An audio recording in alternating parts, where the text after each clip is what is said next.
بسم اللہ الرحمن الرحیم، السلام علیکم۔ کہتے ہیں عوام جب ٹھان لیتی ہے تو اس کے آگے کوئی بھی ٹھہر نہیں سکتا۔ اب عمران خان اور تحریک انصاف کا جادو عوام میں سر چڑھ کر بول رہا ہے، دوسری طرف ان پر پابندیاں بھی لگائی جا رہی ہیں، گرفتاریاں ہو رہی ہیں، مقدمات بنائے جا رہے ہیں، نہ جلسہ ہو سکتا ہے نہ ورکرز کنونشن ہو سکتا ہے۔ لیکن اب شادیوں پر بھی پابندی کا خدشہ پیدا ہو گیا ہے، چونکہ عمران خان جس تیزی کے ساتھ شادیوں میں پہنچ گیا، اب ادارے چکرا کے رہ گئے ہیں۔ بڑی دلچسپ خبریں ہیں جو آپ کے سامنے رکھنی ہے۔ الیکشن سے قبل افسران کو ایک نیا لائسنس جاری کر دیا گیا ہے، ایک مشکوک آرڈیننس جاری ہوا ہے۔ اس کی کچھ تفصیلات آپ کے سامنے رکھوں گا تو اندازہ ہوگا کہ الیکشن سے پہلے یہ ساری گیم اصل میں کیا ہے۔ فضل الرحمان عوام کے اندر نشان عبرت بن گئے، ایک نئی واردات وہ ڈال رہے ہیں، اور یہ واردات کیا ہے یہ پہلے آپ کے سامنے رکھنی ہے۔ انتہائی عام ویڈیو ہے، امید ہے آپ سماعت کرنے کے بعد ہمیشہ کی طرح اپنے قیمتی فیڈ بیک سے ضرور آگاہ کریں گے۔ فضل الرحمان، آپ کو علم ہے کہ ہمیشہ وہ مذہب بیچتے ہیں۔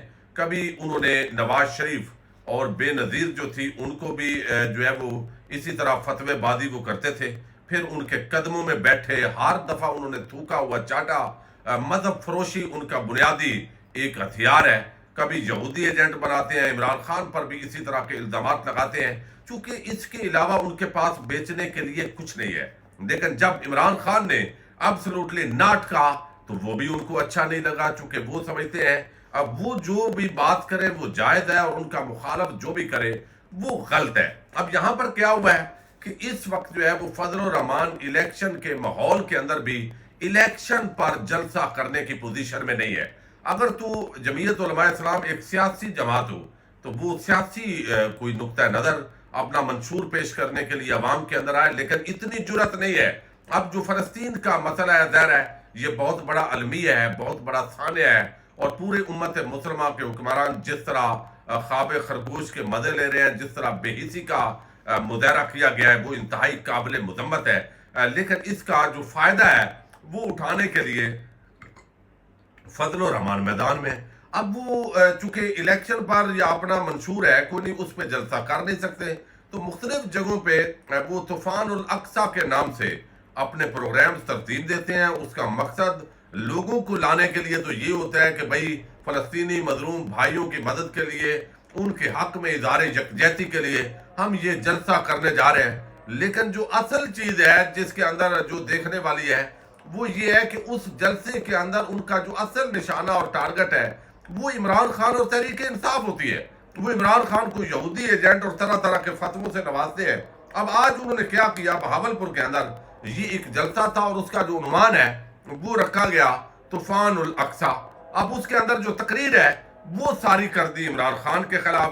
اب یہ عمران خان سے تکلیف کیا ہے؟ تکلیف یہ ہے کہ بھئی عمران خان نے فضل الرحمان کو خیبر پختونخوا کے اندر ہی ان کے سیاسی سٹیک تھے، چند نشستیں وہ لیتے تھے۔ جب ایم ایم اے پرویز مشرف نے بنوائی اور اس کے اندر ایک مذہبی شدت پسندی کے طور پہ دکھانا تھا کہ اگر میں نہ ہوا تو یہ شدت پسند آ جائیں گے، تو اس وقت اس ایم ایم اے کے غبارے کے اندر ہوا بھری گئی اور ان کو اپوزیشن کی نشستیں دی گئی، یعنی اتنی نشستیں جتوائی گئی۔ اب یہاں پر جو ہے وہ بڑی عجیب صورتحال پیدا ہو گئی ہے، اور وہ یہ کہ فضل الرحمان جو ہے وہ چونکہ خیبر پختونخوا میں تحریک انصاف جو ہے اس کا ووٹ بینک ہمیشہ سے بڑا ہوا ہے، یعنی 2 مرتبہ حکومت کر چکے ہیں، تیسری مرتبہ بھی عوام اس کے ساتھ کھڑی ہے۔ پہلے 2 نعرے بکتے تھے وہاں پہ، ایک یہ بکتا تھا کہ امریکہ مردہ باد، اور دوسرا جو مذہب کا نعرہ ہوتا تھا وہ بکتا تھا۔ یہ دونوں نعرے ریاست مدینہ اور ابسلوٹلی ناٹ کر کے عمران خان نے چھین لیے، اور عوام عمران خان کے ساتھ کھڑی ہے۔ اب فضل الرحمان اسی لیے عمران خان کو سب سے بڑا دشمن سمجھتے تھے، اور دوسری وجہ یہ ہے کہ جو بھی حکومت آتی تھی فضل الرحمان اس کے ساتھ ایڈجسٹ ہو جاتے تھے۔ نون لیگ آئی اس کے ساتھ وہ مل جاتے تھے، پیپلز پارٹی آتی اس کو مل جاتے، وہ کشمیر کمیٹی کے چیئرمین بنے رہے، سرکاری بنگلہ ان کے پاس رہا، پروٹوکول وہ انجوائے کرتے ہیں، اس کی بنیاد پر وہ اپنی جماعت کے فائدے اٹھاتے ہیں۔ لیکن اب جو ہے عمران خان جب آئے تو پہلی مرتبہ ان سے سرکاری بنگلہ واپس لیا گیا، یہ بھی ان کو ناگوار گزرا۔ تو فضل الرحمان اب کیا کر رہے ہیں؟ اب الیکشن پر پروگرام کر نہیں سکتے، نشان عبرت ہے، عوام کے اندر نفرت کا استعارہ ہے، یہی وجہ ہے۔ وہ کہتے ہیں سیکورٹی کے حالات خراب، کمپین نہیں کر سکتے اور ایسے معاملات ہیں۔ لیکن وہ کہتے ہیں کہ یہاں پہ اسرائیل اور حماس کا نام لینا گناہ بن گیا ہے. یہ ساری باتیں تو انہوں نے کی. کشمیر کے مسئلے پر حالانکہ یہ کمیٹی کے چیئرمین رہے, کوئی یہ 2 لائنوں کے اندر بھی اپنی کارکردگی بیان نہیں کر سکتے, لیکن ان پر جو ہے وہ جتنا خرچ ہوا ہے وہ حساب آپ دیکھیے. اور آج وہ کہتے ہیں پی ٹی آئی در بدر ہے اور ان کے کرتا درتا بلوں میں گھسے ہوئے ہیں. بھائی اس طرح تو کوئی بھی بدماشی آپ کریں گے تو یہ بدماشی کو جسٹیفائی کرنے کا جو سیرا ہے وہ بھی فضل الرحمان اپنے ساتھ لے رہے ہیں کہ میں تو پہلے ہی پہچان گیا تھا, اب یہ گھسے ہوئے ہیں. بھائی وہ کل بھی ورکرز کنونشن ہوئے ہیں, روز ہزاروں لوگ نکل رہے ہیں, آپ پولیس فورس استعمال کر رہے ہیں, ریاستی مشینری استعمال کر رہے ہیں, تو یہ بجائے اس کے کہ اس پر ایک سیاسی رہنما وہ شرم سے ڈوب مرے کہ وہ مقابلہ کرنے کی پوزیشن میں نہیں ہے اور ان کا جو مخالف ہے اس کے ہاتھ پاؤں باندھ کر مقابلہ کروایا جا رہا ہے, اور پھر بھی ہمت نہیں ہے. اڈیالہ جیل میں قید کر کے بھی الیکشن لڑنے کی ہمت نہیں ہے.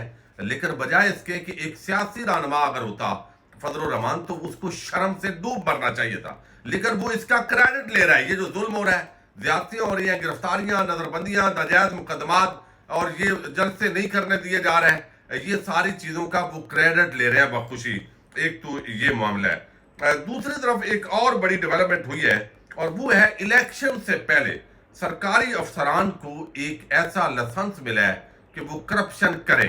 یہ لائسنس اس کو کیوں کہا جا رہا ہے, یعنی اس کے اندر جو ہے پنجاب کے اندر یہ سرکاری جو افسران ہیں ان کو کوئی بھی, اب اینٹی کرپشن کے جو ڈائریکٹر صاحب ہیں وہ روز پی ٹی آئی کے خلاف, ہر رہنما کے خلاف وہ پرچے درج کر رہے ہیں, ان کے خلاف کاروائیاں کر رہے ہیں. لیکن یہاں پر کہا گیا کہ حکومت پنجاب نے ایک آرڈیننس جاری کیا ہے, گورنر پنجاب نے, اس کے اندر کہا گیا ہے کہ حکومت پنجاب نے ڈائریکٹر جنرل اینٹی کرپشن کے اختیارات محدود کر دیے ہیں. یہ گزٹ نوٹیفکیشن جاری ہوا ہے. افسران کے خلاف انکوائریز مقدمات کے لیے چیف سیکرٹری پنجاب, وزیر اعلیٰ پنجاب کی اجازت لازمی ہوگی, جبکہ یہ تو نگران وزیر اعظم ہے. سیکرٹریز کے خلاف اینٹی کرپشن میں مقدمہ درج کرنے کی منظوری وزیر اعلیٰ پنجاب دیں گے. یعنی جس نے بھی جو کرنا ہے, چونکہ الیکشن ہے, الیکشن کے اندر ان لوگوں کی شاید خدمات چاہیے, یہ سیاہ کریں سفید کریں, ان کے خلاف مقدمہ جو ہے رشوت لیں, یہ قوم کو لوٹیں, یہ ٹھیکوں کو کھائیں, جو بھی کریں, یعنی اس کے اندر جو ہے وہ منظوری ہوگی اوپر سے, یعنی قانون کی عملداری کوئی نہیں ہے. اب یہاں پہ جو ہے وہ کہا گیا ڈپٹی کمشنر اور کمشنرز کے خلاف محکمہ اینٹی کرپشن میں مقدمہ درج کرنے کا اختیار چیف سیکرٹری پنجاب کو دیا گیا. اسسٹنٹ کمشنرز اور گریڈ 17 کے افسران کے خلاف مقدمہ درج کرنے کا اختیار ایڈیشنل چیف سیکرٹری کو دے دیا گیا ہے. اختیارات میں کمی کا حکومت پنجاب نے باضابطہ یہ گزٹ نوٹیفکیشن جاری کی ہے, اور اب یہ سارا جو معاملہ ہے یہ اینٹی کرپشن اسٹیبلشمنٹ کو ان کے خلاف مقدمہ درج کرنے کے لیے افسران نے بالا سے اجازت لینی ہے. جی یہ معاملہ ہے. اب الیکشن سے پہلے یہ نگران آئے ہیں الیکشن کے لیے, لیکن یہ قبضہ کر کے بیٹھ گئے, اور قاضی صاحب جیسے ججز جو ہے ان کو ویریفائی کر رہے ہیں, ان کو گریبان پکڑ نہیں رہے ہیں, اور الٹا ان کو شے دے رہے ہیں, اور اس کو جسٹیفائی کیا گیا ہے. اب عمران خان تحریک انصاف, آپ دیکھیے لوگوں کو جیلوں میں ڈالا, قید کیا, 9 مئی کے واقعات کی آڑ میں ہزاروں پاکستانیوں کو پابند سلاسل کر کے بوگس مقدمات کے اندر ڈال دیا گیا. مختلف پارٹیز وابستگیاں زبردستی تبدیل کروائی گئی, مبینہ تشدد ہوا, پریس کانفرنسز ہوئی, انٹرویوز ہوئے, وہ سارا ایک کھلا تماشا جس کے اندر صحافت کے اندر بڑے بے شرم اور بے حیا لوگ باقاعدہ اس گیم کا حصہ بنے, فخریہ انداز کے اندر وکالت, صحافت, عدالت, اسٹیبلشمنٹ سب ایک پیج پر آئے. ہم نے اس ساری چیزوں کو دیکھا. اب یہاں پر جو ہے وہ پھر کیا ہوا کہ تحریک انصاف نے ایک راستہ نکالا کہ چلیں ہم باہر جلسہ نہیں کرتے, اجازت نہیں دی گئی, جہاں 2-4 لوگ جمع ہوئے ان کو گرفتار کر لیا, پولیس پہنچ گئی. یعنی ڈاکو سرعام ڈکیٹیاں کر رہے ہیں اسلام آباد کیپٹل کے اندر بھی, لیکن وہاں کوئی ٹینشن انتظامیہ کو نہیں ہے, چونکہ انتظامیہ نے بندے صرف دیکھنے ہیں کہ 2-4 اگر پی ٹی آئی کے اکٹھے ہیں تو ان کو کنارے لگانا ہے. پورا سسٹم یرغمال ہو گیا ہے, پورا سسٹم ایک پولیٹیکل ورکرز کے خلاف جو ہے وہ گنڈا گردی پہ اترا ہوا ہے. اب یہاں پہ اور سیاسی جماعتیں اور جو مختلف ادارے ہیں وہ اعلی کار کا کردار ادا کر رہے ہیں, سہولت کاری کا کردار ادا کر رہے ہیں, وہ ساری چیزیں نظر آ رہی ہیں. اب یہاں پہ کیا ہوا, ورکرز کنونشن پر پابندی, کل تخت بائی کے اندر بڑا ورکرز کنونشن ہوا ہے, ہزاروں لوگ شریک ہوئے ہیں, ریکارڈ ٹوٹے ہیں کے پی کے اتنی بڑی تعداد کے اندر. دیکھیں سیکنڈ لائن بھی نہیں, تھرڈ لائن لیڈرشپ, شیر افضل مروت, جو ایک وکیل تھے اور حالات نے ان کو یہ موقع فراہم کیا اور انہوں نے فائدہ اٹھایا، اور میں سمجھتا ہوں پی ٹی آئی کی اندر ایک جان ڈالی ہے ورکرز کے اندر۔ شیر افضل مروت نے، ان کے نقطہ نظر سے اختلاف ہو سکتا ہے، وہ ذرا جلد بازی کے اندر میڈیا کے اندر کر جاتے ہیں۔ ورکرز کنونشن جنہوں نے کیے ان پر مقدمات قائم کر دیے، اور مقصد شاید یہ ہے کہ جتنے متحرک لوگ ہیں ان کو اسی آڑ میں جیلوں کے اندر بند کیا جائے۔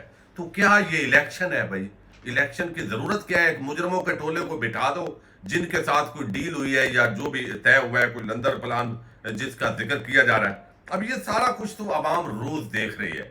اب یہاں پہ کیا ہوا ہے کہ یہاں جو ہے وہ اب شادیاں ہو رہی ہیں، اور یہ ایک شادی نہیں ہے، اس وقت یہ 4-5 شادیاں میں نے دیکھی، تو میں نے کہا یہ تو ایک بہت ہی انوکھی حکمت عملی ہے، اور مجھے لگ رہا ہے کہ اب حکومت شاید جو ہے وہ دولہا اور دلہن کو کوئی یہ حرکتیں جو کہ اس سے بڑی کر چکے ہیں اٹھا نہ لیں۔ یہ جو حالات بن رہے ہیں، عوام گئی ہے ایک شادی پہ، تو وہ جتنے ہار لے کے گئے ہیں، عمران خان کی تصویریں نوٹوں کے ساتھ وہ ہار پہ تصویریں لگا کے انہوں نے پہنائی ہے۔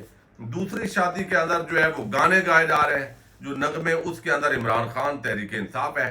تو اس وقت پنجاب اور خیبر پختونخوا کے اندر جو شادیاں ہیں وہ بھی تحریک انصاف کا ورکرز کنونشن بنتی جا رہی ہیں، اور یہ اب شادی ایک جائز فریضہ ہے، لیکن اب یہ انتظامیہ کے لیے، اداروں کے لیے بڑا درد سر بن گیا ہے۔ یعنی آپ عوام کو زبردستی بھائی جب بھی روکیں گے، ایک سیلاب ہے اس کے آگے بند باندھ دیں گے، وہ دوسری جگہ سے تو راستہ نکال لے گا، اور اس کو آپ زبردستی تو نہیں موڑ سکتے۔ اب یہاں پہ یہ عوام کا ایک ٹیمپریچر ہے، عوام کی ایک رائے ہے۔ وہ عمران خان کو پاکستان کا مخصر لیڈر سمجھتے ہیں، وہ سمجھتے ہیں کہ ان کو ناجائز ہٹایا گیا ہے، تحریک عدم اعتماد باقاعدہ کروائی گئی ہے، ڈونلڈ لو کی مانی گئی ہے، پاکستان کے وزیر اعظم کو دورہ روس جو ہے اس کے آڑ میں فائدہ اٹھایا گیا ہے، اور ڈبل گیم کی گئی ہے، اور اس ڈبل گیم کر کے باقاعدہ طور پر پاکستان کو کمزور کیا گیا۔ اور اگر عمران خان کو ہٹانا یہ ایک علیحدہ معاملہ تھا، اس پہ ظاہر ہے لوگوں کی بہت ساروں کی رائے ہے، لیکن اس سے بھی زیادہ عوام کو جو تکلیف پہنچی ہے وہ یہ کہ اسٹیبلشمنٹ کی نئی لیڈرشپ آئی، ادھر سے کاروائیاں شروع ہو گئی، اور ساتھ کھاؤ قبائل کو پاکستان پر دوبارہ مسلط کیا گیا ہے، اور ایک مجرم کو جو جس طرح این آر او دے کے بھیجا گیا تھا، دوبارہ اس کو مسلط کرنے کے لیے پاکستانی عوام کے سامنے ادارے ٹکرانے کے لیے آ گئے ہیں۔ یہ بڑی خطرناک صورتحال ہے۔ اللہ تعالیٰ پاکستان پر رحم کرے۔ کن لوگوں کے ہتھے یہ ملک چڑھ گیا ہے، اللہ تعالیٰ پاکستان کی حفاظت فرمائے گا، اور میں سمجھتا ہوں کہ ہماری جو اسٹیبلشمنٹ ہے اس کو یہ سوچنا پڑے گا بالآخر کہ آپ عوام کی رائے کو کچل کے زبردستی اگر یہ کریں گے تو یہ جس طرح نواز شریف، زرداری اور اس مافیا کے خلاف مولانا جو ہمیشہ آل راؤنڈر ہے، ہر ایک کے ساتھ ہوتے ہیں، تو یہ اگر ٹولہ مسلط کیا پہلے کی طرح، تو یہ جتنی بھی آپ میڈیا کمپین اپنے حق میں چلا لیں، میڈیا مینج کر لیں، جو بھی کمپین چلائیں، نہ پہلے فائدہ ہوا ہے نہ اب فائدہ ہوگا، اور الیکشن 2 نمبر کروا بھی لیے تو آپ زبردستی حکومت چلا نہیں سکیں گے۔ اس سے حالات جو ہیں وہ خرابی کی طرف بڑھتے دکھائی دے رہے ہیں۔ اللہ تعالیٰ پاکستان پر رحم کرے۔ پاکستان زندہ باد، پاک فوج پائندہ باد۔